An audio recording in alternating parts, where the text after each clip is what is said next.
Welcome to another episode of Purchase to Profits. I'm Seth Ferguson. Make sure you hit the subscribe button and ring the bell so you don't miss our daily interviews with successful real estate investors. Our guest today bought his first investment property in 2014 and owns two real estate companies.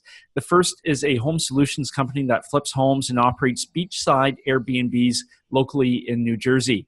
The second focuses on large multifamily assets in the Midwest and Southeast, currently hovering at around 150 doors. He currently has units in New Jersey, Indiana, and Alabama. Jason Yarusi is with Oak Capital Partners and is also the host of the Real Estate Investing Foundation podcast. Jason, welcome to Purchase to Profits. It's great to have you on the show. Thanks so much for having me. Yeah, I'm really looking forward to this. So to kick things off, what are your real estate goals? Where do you want to go with real estate? Sure. So I should update this. We actually have properties in Kentucky and Texas now. So we've moved a little into the point and sold off in some of the other states. But Nice. It's to continually accumulate assets that can really provide passive income and generational wealth throughout my family and allow us the opportunity to give back in many different ways. Cool. So that's like a long-term kind of thing. Where, like, do you have any like short-term targets you want to hit? Like, do you do like a 3, 5, 10-year plan? Like, how do you kind of structure that to make sure you hit that? Absolutely. Yeah. So we build it out 1 and 5 years. Right now, we're focusing on the 1-year plan. We do heavy flips here, heavy construction flips. So on that point, we're going to hit 16 this year. Generally, ours take anywhere between 6 and 8 months. And then on multifamily, we're going to bring on 500 units this year. Nice. I like that. So with the units, I'm always curious because some people say I want to acquire so many units a year, and some people say I want to do so much dollar volume. Why did you go with the 500 units versus, like, let's say 30 million or whatever it is? Good question, right? So I guess I could overspend and hit a dollar amount any day I want, right? So Yeah. I've always thought of it on a per unit price, or a per unit basis. Again, though, I'm going to buy 500 of the right units. That's how we've grown our portfolio to a couple hundred units now. I'd need to update the bio there, but it's buying the right units and finding the right opportunities, and on that point, being patient and not really reaching to just reach a goal. So this year, if we buy 1,000 units or 50 units or 0 units, as long as I'm making the right decisions here, and I do feel that, being to the point of being persistent and aggressive, we are going to buy properties. We actually have one under contract right now. But if we're consistent with our philosophy and consistent with our underwriting, we're going to buy a certain amount of units that are going to be right to add for us and also for our investors. Gotcha. So do you have any maybe daily routines or like how do you keep your goals top of mind so you stay hungry for it? Sure. I have 3 young kids, so I have to get up earlier than they do. So what time I get up, they're up earlier. So Yep. Today I got up at 4:15. My 2-year-old had somehow already gone in and out. We put her back in bed, but at that point, get up, get my time for myself. And that usually comes down to, I about 2 years ago, I started doing meditation. That's been very helpful, just to give my mind a second to just calm down. Affirmations, setting up where I want to be so I can stay focused, because just with a lot of things going on, the second that the world seems to wake up, things can go sideways. So I want to take that moment to really allow myself to get back to it. So I work out a couple days a week between running long distance and also CrossFit. And then I'm ready to really start my day, have my time, my family, either it's days I take them to school or my wife, and then just get at it. Okay.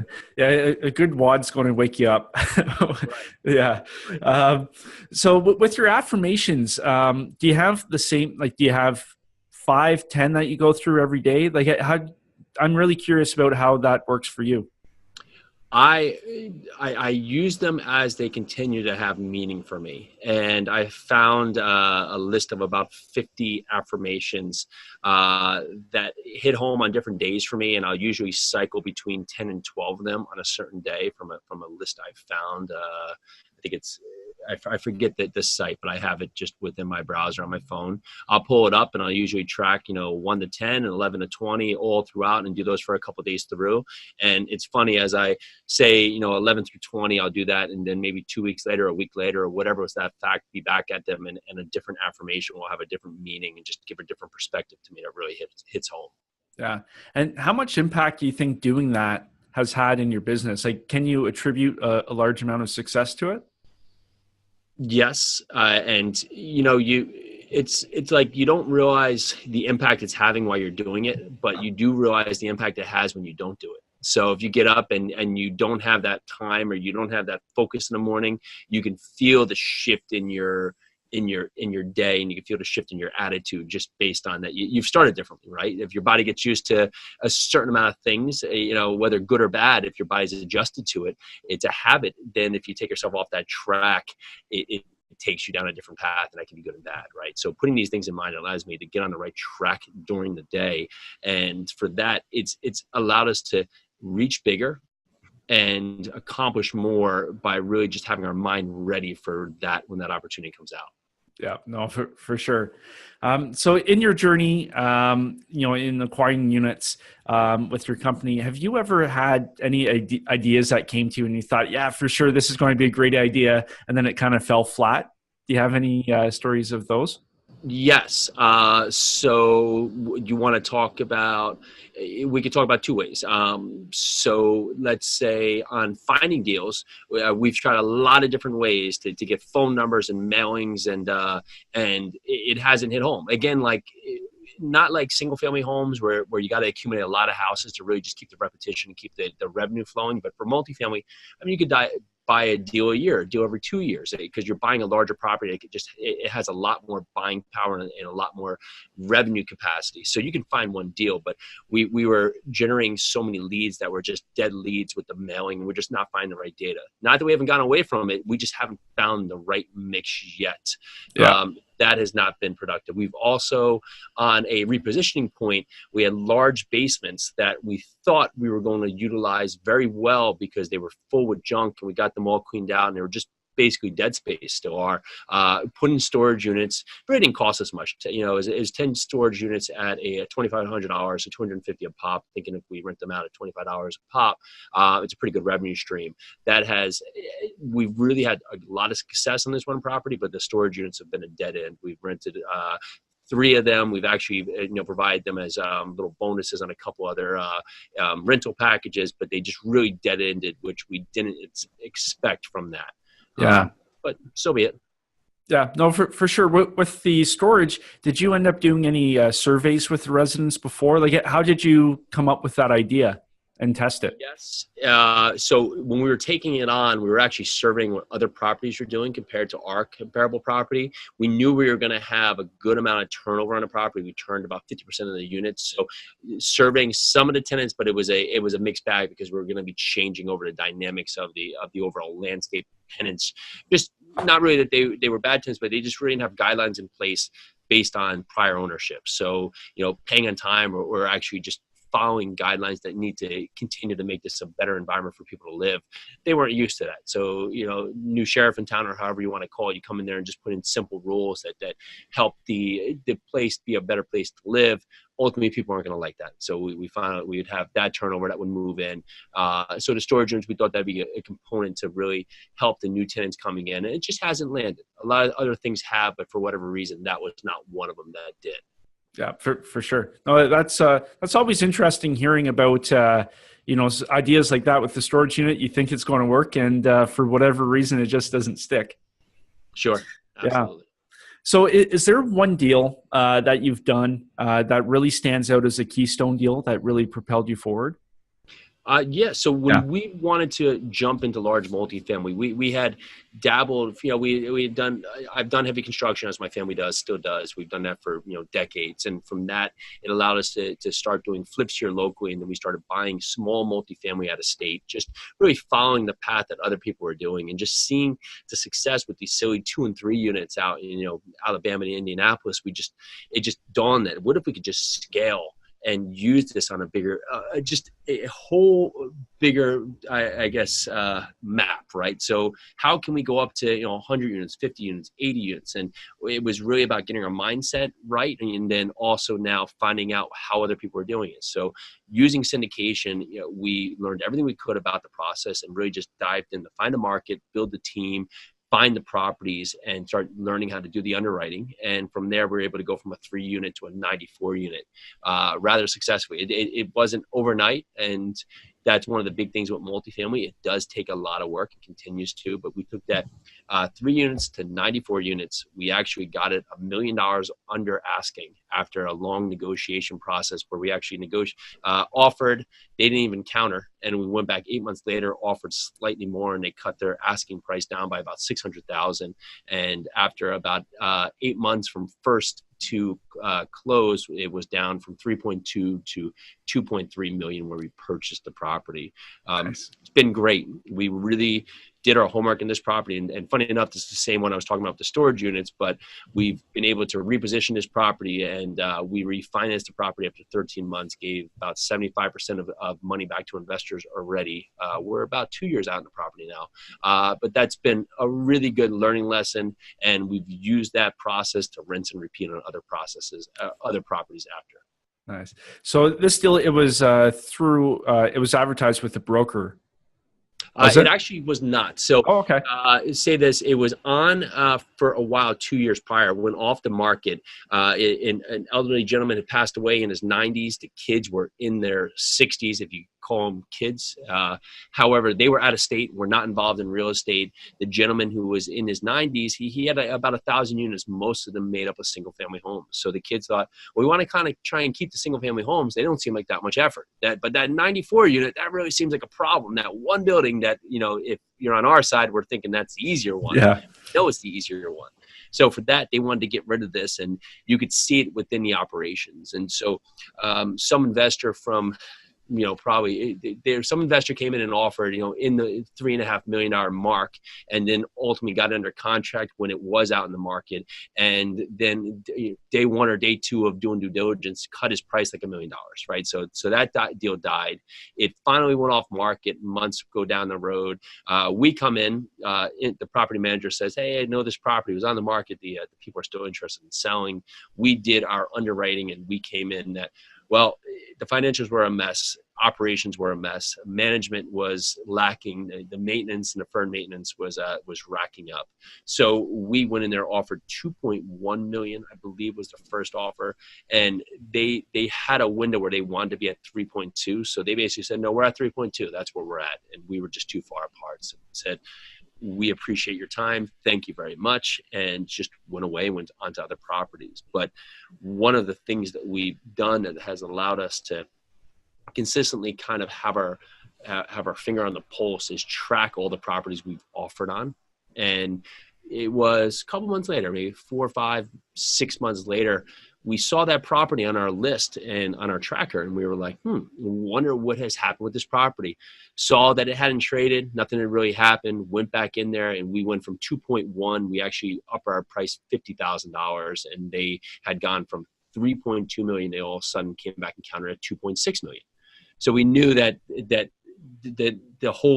dynamic had changed. They want out of this property, and it was on. So our max, we could get up to about 2.4, but we negotiated back and forth. And at the end, we showed them our underwriting. We said, hey guys, we're not trying to beat you up here, but looking at what we're going to have to do to turn this property into the property that we need to meet the return expectation for our investors. Plus, we're not local, so we're using third-party management, so our expenses based on what we're coming to is going to be much higher than what you're saying it is. It's going to keep us within this return framework. Sent that back to them and just said, so it's 2.3. That's really just the best we're going to be able to do here. And they looked at that and came back and said, okay, let's do it. And then we got into the underwriting process, which was a whole nother point. We were able to go agency by a miracle because although they were 90-something% occupied, that was, of course, warm bodies in some of the rooms. The effective versus actual occupied was 2 parts. but they had a very weird accounting process for which I still couldn't explain it, but they had 5 buildings. They had the expenses and the laundry income, expenses for all 5 buildings and the laundry income on one LLC. And then they had the revenue for 2 of the buildings on another LLC. And then they had the revenue for the other 3 buildings on a third LLC. So some magic in there that I have no idea. Maybe there's an accountant out here who's listening who's saying, oh yeah, well that makes complete sense. But to me, that was mind-boggling trying to filter that all back through. So we got to took us a little ways to build back the financials, but we were able to get it done a couple months in there. One of the things that did help that process is when we go under contract, we make sure to put within the contract that due diligence will not begin until we provide written notice that we received all the items we've requested in due diligence. That was huge because, day one started of supposed that they're supposed to, we gave them our checklist for due diligence. It took them the better part of 40 days to get us simple things like rent rolls. Yeah. And we didn't have that time in there, 30-day due diligence process. We're saying, we have 30 days and I can't get a rent roll till day 40. If I didn't have that within our contract, well, that would have really just been backwards on us trying to get this deal done. So that it gave us more time, which was good, especially being our first deal. And it was funny because the broker said, well, due diligence is over. And we pointed back to the contract that was in there and said, nope, actually it was not over. So yeah, that's actually a really good tip for people getting into a deal to include that. Thank you. Yeah. I would always put that in there. And that we put in there that units have to be rent ready. And what that means is we don't need them to, be in perfect renovated shape, but that you're not going to say, okay, yeah, you can have all these rentable units, and the day we show up, we're missing stoves or sinks or whatever else is going to be gutted to that point. And that can save you on a few other instances as well. Yeah. And what kind of hoops did you have to jump through to get that agency debt for the property? Because I know you said it was, you got lucky getting it. Yeah. So what it was is we knew that the format that we were going to go for is that they were hovering close to 90. And so you need 3 consecutive months. So as operations are failing there, and you can imagine once they went under contract with us, they weren't pushing that property even less than they were. So just making sure that they could stay at that 90% occupancy to cover those 3 months. And especially that we had a little bit longer of a closing period where due diligence actually dragged on waiting for those items. That was one of the aspects. The other point is making sure that the numbers were aligning with what they were giving us. And they were all there, but because the financials were so muddy, it was making sure that the underwriting team for the lender was able to build this back in the same way we were seeing it. So if you have this all split up over 3 LLCs, which are mixed in here, they were also blending their maintenance repairs, which we knew was an advantage to us, but they were putting their maintenance expense on record for this building that was actually for some of the single families as well. And so to try and separate that out to make it look like it was to make sure that it was clear that this wasn't all allocated just for this building were some of the major aspects right there. What else is it's been some time, but it was really just taking it. And this has become our bread and butter. We actually just did a 48 unit that the owner had it for 25 years. We were able to go agency again, by the grace of God, because he actually had no financials, had no rent roll, had 3 leases that were from about 2007 and 2008, but we were able to get in there and build it all the way back through his utility bills, through his tax bills, through all of his laundry income, through what he was showing, and through his records. And he was taking a lot with cash, but we were able to build that back as well and use that to our advantage to get a discount on the property. But then again, get agency debt, which better format for the property because the property is 100% occupied. Yeah. You can always start up a forensic accounting firm if things don't work out. I would think so. It's fun to do it only for a short time. Yeah, yeah. So with this property, obviously there was some heavy lifting on the operation side. What sort of game plan did you go into this property with? Like, do you have what's your hold period, and how long did you give yourself to get things back up and running? Sure. Yeah, we were psyched. We went in this, head full of steam, right? So we had a plan here that we had really three different components going on. It was the capital expenditure construction items that we wanted to do for the property. It was the rent raise strategy that we wanted to also impose on the property. And then it was the lender repairs that were required by the lender. This property it had so many things that we could take advantage of. If you walked out of the door of one of these units and walked right across the street to comparable units, you paid $100 more in rent. Nothing different. The same vintage, same rehab, nothing different. So we knew we had a lot of room to play there. We were able to implement a lot of things in points of simple things like application fees or pet fees. All these simple things that were coming on comparable properties, they were not doing. They actually said they didn't even accept pets, and they had 8 pets in the units. While there's 600 units around this property that was all accepting pets. So we knew this was a viable entry point that we put on there. We had 2 laundry rooms. One was down, and the other one was actually to the point where it was almost down. We sold off all of those units, got a laundry contract on the building where they were completely taken on. There's a number of other buildings around there that has no access to laundry, so we opened it up to the other tenants as well, so it gave us a whole nother revenue stream right there. In terms of a deposit, we moved off the deposit and put a move-in fee in place with a surety bond to track it right there, and then now that went right to our bottom line. We also put in a referral program as now we started to turn the units and getting people there that were great tenants. Not to say the other tenants were bad, but they just find that process of tenants that really loved being there. We put that in place. Now a tenant referral program came in. So if the tenant refers one of their friends and then that person comes in, then they would get $250. So basically the move-in fee, which is $450, was covering from that part of the referral fee to the tenant. We did a water savings program that changed out all the toilets, faucets, aerators across the buildings. That really helped cut our water bill down as at a master meter property about 30%, which on paper brought the property value up by about $350,000 over a really short time, which was really sweet.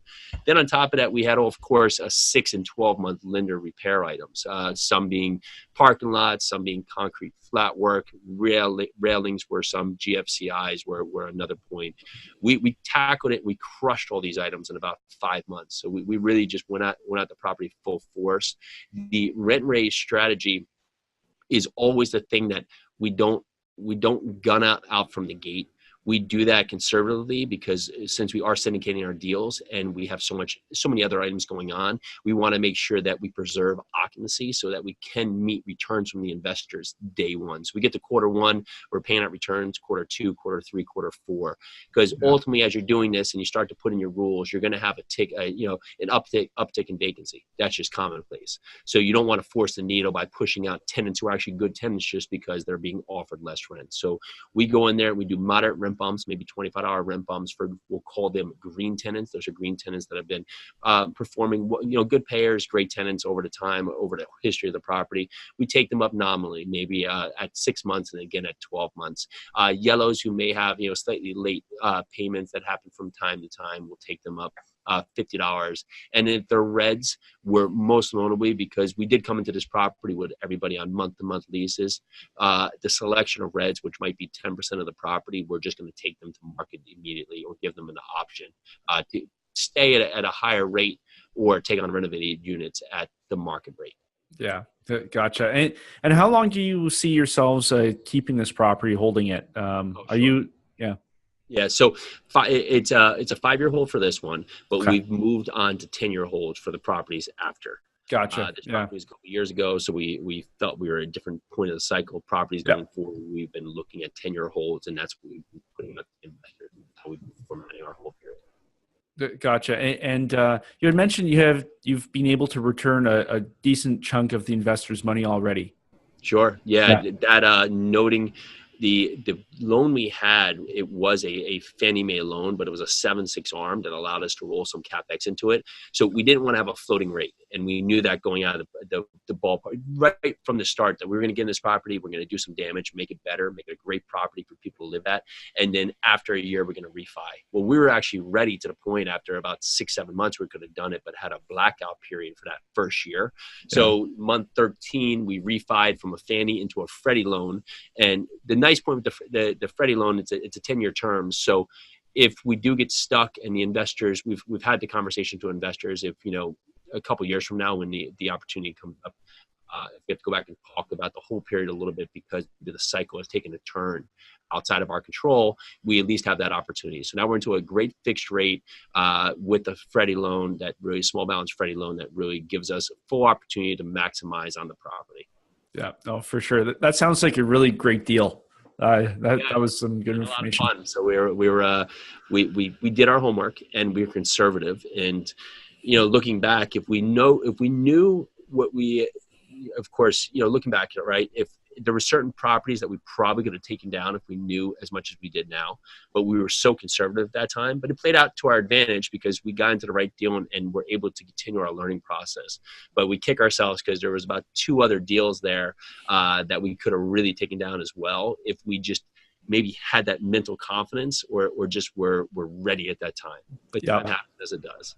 Yeah, hindsight's always 20/20. I've never met an investor that didn't wish they bought more property. Yep. There you go. Yeah. So how has doing deals like this one really changed your life with real estate?